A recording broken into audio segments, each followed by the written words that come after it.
Usain Bolt, the legend himself, um, recently did an interview with Revolt magazine, and one of the things he was asked about, or the main thing he was asked about, was Sha'Carri Richardson and her troubles. Um, he had a few things to say, but the gist of it is he said he likes her energy. So let's hear what the big man himself had to say about the young up and coming fiery Sha'Carri Richardson. All right. He says, for me, I've always said one thing. Rules are rules. That's in regard to her suspension. Bolt exclusively told Revolt about Richardson's initial suspension. They're in place for a reason. That's how I've always looked at track and field, because as soon as you get your agent or your coach or the person they have around you, he, she, or whatever, has to explain to you that, listen, these are the rules of the sport that you're in, and you can't do this, you can't do that, you can't take this, and you can't take that. I know it must be tough on her, and I've always said you should have people around you now to explain it, to make sure things happen, to make sure this mistake doesn't happen again. The Olympic great is actually a fan of Richards personally too. I like her energy because I think she's good for the sport, because her energy is different. It's spicy, it's a vibe, he continued. That's true. Fans like when somebody brings a vibe, brings attention, that brash confidence, and has that confidence in themselves. All she has to do now is try to back that up. Can she do it? That is the question.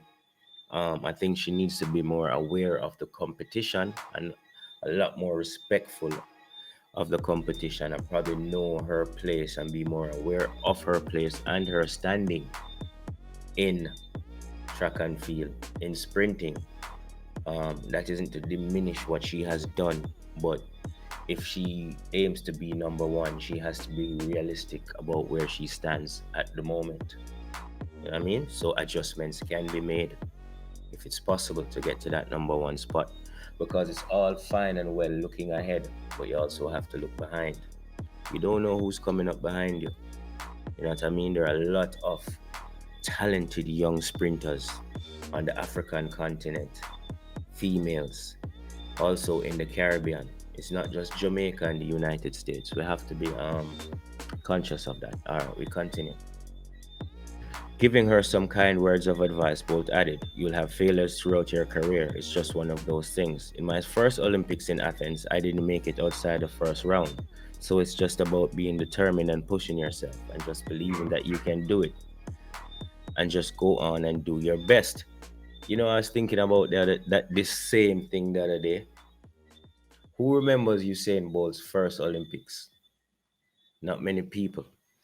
In Usain Bolt's first Olympics, he underperformed greatly. He was a little known youngster running in the 400 or was on and the 200. No, I think it was probably only the 200. And he was so nervous that he had a necklace on, and he ended up running with the necklace in his mouth. And the Jamaican fans were angry. You know what I mean? A lot of people thought his career was done. There were a couple of years where Usain Bolt was in limbo, and he sorted out his career. He never had an attitude problem per se. There were rumors of a work ethic problem, but none of that prevented him from being the athlete that he eventually became. You know what I mean? With the assistance of Coach Glenn Mills. And that is, I think, what he's trying to say, that having the right people in your corner is key. You know what I mean? Another example of that is Johan Blake. Johan Blake, trained by Coach Glenn Mills, is a different athlete than the Johan Blake that we see today. All right? Okay. All right, let's pick it up. Speaking about the argument that Richardson is too confident and not humble enough, Bolt said, to each their own. Everybody is different, but I think she brings a different spice to track and field. And sometimes sports need somebody like that to give the energy, to get people talking, he told us. And that is true. She definitely gets people talking, from her fans to her detractors. You know what I mean? To those on the fence, to those who are just fans of the sport. Um, and she does get people talking about track and field. So for me, that's something that I personally feel is good for the sport, because track and field is not the biggest sport in the world that people actually go. You know what? Let's go watch track and field. So for me, if they're talking about it, it's because it's high energy and vibes. Then for me, I'm okay with that. On a funnier note, when asked if he foresees another country ever beating Jamaica in the Olympics in the future, Bolt said, "I don't know. The possibilities there, but there's a lot of talent around the world. But it's just to find that at times, because as I said, in a lot of countries, track and field is not the biggest sport. There may be talent out there, but it's to find it." He closed while laughing. I hope not, though. That's all I have to say. I hope not. All right.